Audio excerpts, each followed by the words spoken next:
দুনিয়াতে নাই আমার নবীকে ক্যান্সেল করবে এমন কেউ নাই, বরং তাদের কাছে আমার মুস্তাফা যায় নাই। জানি না আপনারা বুঝতে পারছেন কিনা আমার কথা।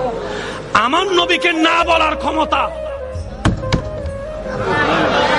যে নবীর দরবারে গোলামি করতে আসে জিবরাইলের মতো ফেরেশতা, এমন মায়ের ফুৎকে আছে যে মুস্তাফাকে রিজেক্ট করবে। তারা নেয় নাই নয়, আমার নবী তাদের কাছে যায় নাই। আমার নবী তাদের কাছে যায় নাই। আমার নবীর নিয়ত, আমার নবীর চাওয়া, আল্লাহর মর্জি ছিল হালিমাকে সাদিয়া বানানো। আমি জানি না আপনাদেরকে আমি বুঝাতে পারছি কিনা। আসনেওয়ালা আসলো, শুননেওয়ালা শুনলো। বড় বংশ ঠিক আছে, কুরাইশ বংশ, কোনো সন্দেহ নাই।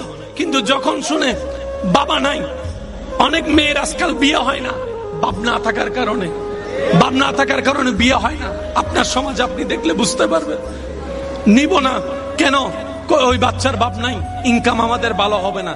যার বাবও আছে, টাকাও আছে, তাকে যদি নিয়ে বেতনও পাবো, পুরস্কারও পাবো। তারা তো বুঝতে পারে না কি হারাই ফেলতেছে। সবাই ঘুরে ঘুরে চলে যাচ্ছে। হালিমা বাকি ছিল। হালিমা গেলেন। হালিমা বলে যে কাউকে সবাই যেটা বলে পাই নাই, ও ছাড়া তার উপায় নাই, নিলাম। এবার হালিমা যখন সর্বপ্রথম কামলিওয়ালা মদিনাওয়ালা রহমতুল্লিল আলামিন নবীর চেহারা মোবারকের দিকে নজর পড়ে, হালিমার দিকে তাকায়া আপনার আমার নবী একটা মুস্কি হাসি দেয়, একটা মুস্কি হাসি দেয়, যে মুস্কি হাসি যেন প্রমাণ করে ও মা আমি তো তোমার অপেক্ষায় বসে আছি, আমি তো তোমার অপেক্ষায় বসে আছি। মা হালিমা হয়তো বলে ওরা নেয় নাই তাই আমি নিচ্ছি।